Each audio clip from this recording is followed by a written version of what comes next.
بسم الله الرحمن الرحيم الحمد لله رب العالمين الصلاة والسلام على رسول الله وعلى آله وصحبه أجمعين رب اشرح لي صدري ويسر لي أمري واحلل عقدة من لساني يفقهوا قولي. Inshallah, in today's talk, we'll talk about Surah Yusuf that has been started today and inshallah will be completed later in the Salah. Surah Yusuf is a very interesting surah, and there are many important points, many important things that we can learn from the surah.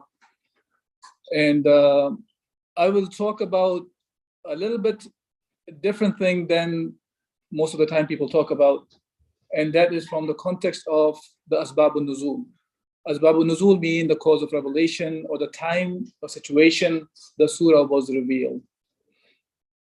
The surah was revealed in the Meccan era of Rasulullah sallallahu alaihi wasallam's mission, and this is the time right after Am al-Huzn. Am al-Huzn is a time, the year of grief for Rasulullah sallallahu alaihi wasallam, in which Rasulullah sallallahu alaihi wasallam's uncle Abu Talib passed away, who was one of the biggest support for Rasulullah sallallahu alaihi wasallam during his da'wah, even though he did not himself become a Muslim. And besides him, his beloved wife Khadija radiallahu anha also passed away the same year, and she was a source of support for Rasulullah sallallahu alaihi wasallam in, if you want to call it, every sense, whether it was financial, whether it was emotional, whether it's from a da'wah perspective, every sense she was a great support for Rasulullah sallallahu alaihi wasallam and the da'wah. And after that, during this year, Sahaba and Rasulullah sallallahu alaihi wasallam went through very difficult times, and this surah was revealed in a manner. It talks about the life of Yusuf alayhi salam, and Allah Azza wa Jal referred to this story of Yusuf alayhi salam as Ahsanul Qasas, meaning the best of the stories Allah subhanahu wa ta'ala has mentioned in the Qur'an here. Now,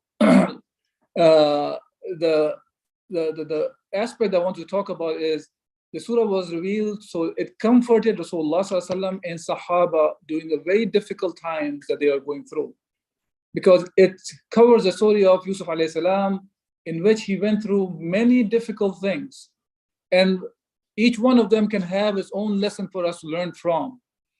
But comprehensively, if you look at it, we see that this story comforted the Sahaba and Rasulullah sallallahu alaihi wasallam and showed them that at the end of the day, aqibatul lil-muttaqin, that the end, the victory is for the muttaqin. Allah subhanahu wa ta'ala says in Surah Yusuf, in the beginning, A'udhu billahi minash shaitanir rajim, Alif Lam Ra, Tilka ayatul kitab al-mubin, Inna anzalnahu Qur'anan Arabiyyan la'allakum ta'qilun. نحن نقص عليك أحسن القصص بما أوحينا إليك هذا القرآن وإن كنت من قبله لمن الغافلين. Allah subhanahu wa ta'ala is mentioning about this book, starting with this Alif Lam Ra, that these are the verses of the clear book, of which is the Qur'an Allah subhanahu wa ta'ala is talking about.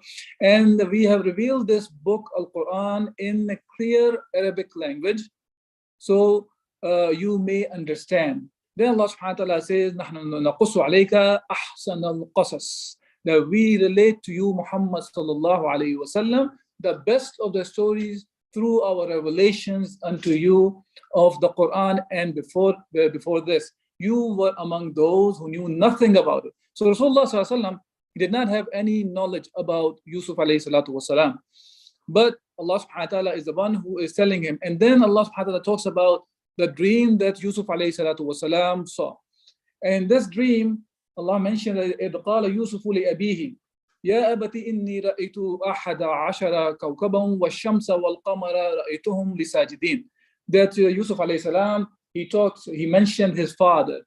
And his father is another great prophet of Allah subhanahu wa ta'ala. We are talking about Yaqub alayhi salatu wasalam. And his grandfather was Ishaq, and great-grandfather was Ibrahim. So he was from the lineage of the prophets. A prophet whose father, grandfather, great-grandfather, they were all prophets. So he was from the lineage of prophets. What a great lineage Yusuf alayhi salatu wasalam had. And he is mentioning his father that he saw that that 11 planets and a sun and star and a moon were bowing down to him.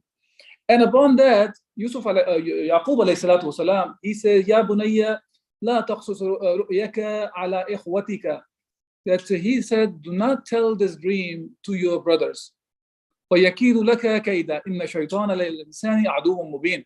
That Allah, he's warning him that because these brothers may make some sort of a kaida, some sort of plot against you, and because of shaitan. Shaitan is the one who can misguide them. And that's what he asked them to stay away from it. Now, as I said, because the time constraint and all that, I don't want to talk about all these many things I mentioned in the surah, in the story, but just to cut it short. So in this surah, we see that later on, his brothers, the 10 brothers of Yusuf alayhi salatu wasalam, they deceived Yusuf alayhi salam, they threw him in the well, and then from there, Yusuf alayhi salam, son of a prophet himself later on to be, he is the one who was taken away by the caravan that was passing by, and then it was sold. He was sold for some dirhams, some silver coins to the Aziz of the Misr. And over there, not only that he was sold sold for a few dirhams. Then when he grew up, the wife of Al-Aziz, she tried to come after Yusuf alayhi salatu wasalam.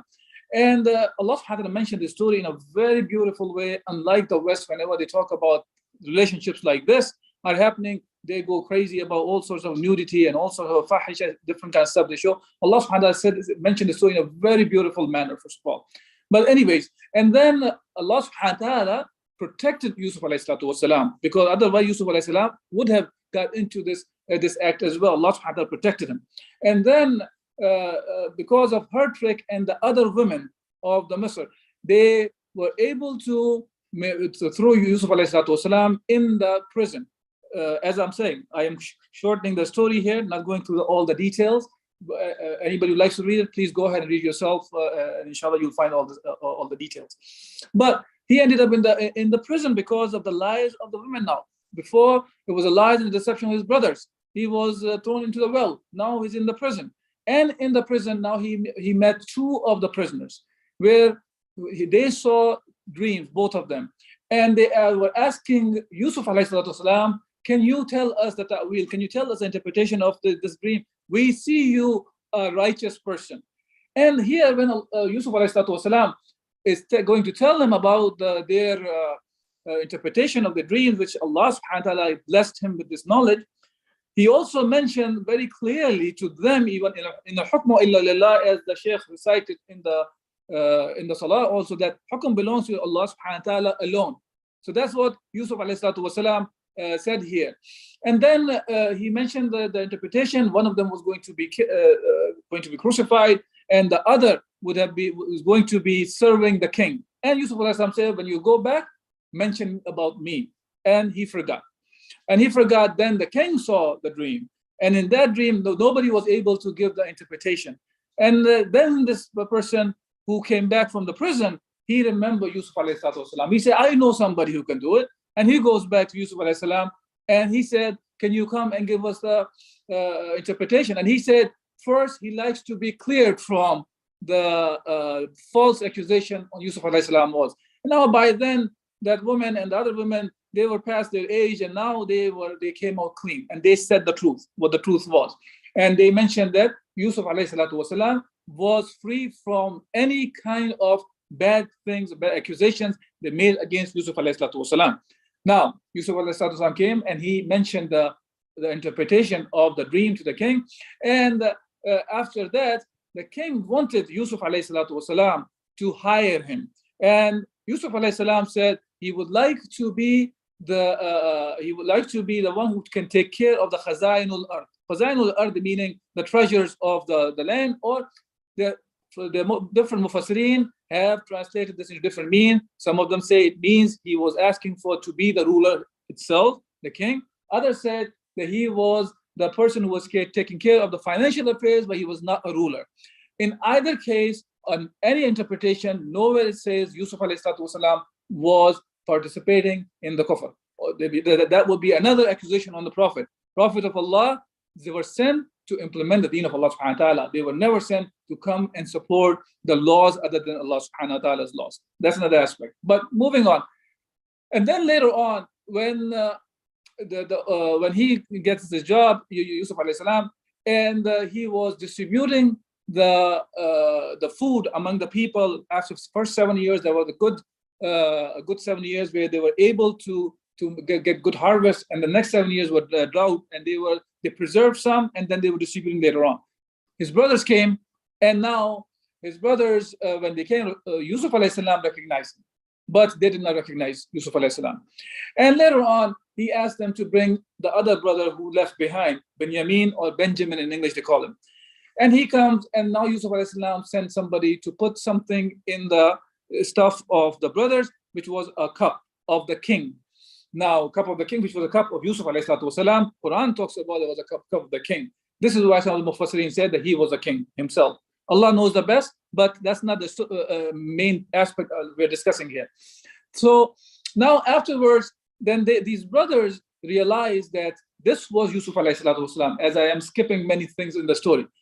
When they realize, so they say, قَالُوا تَاللَّهِ لَقَدْ أَثَرَكَ اللَّهُ عَلَيْنَا وَإِن كُنَّا لَخَاطِئِينَ, that by Allah, indeed Allah has preferred you above us, and we certainly have been sinners. So they accepted their mistake also right away.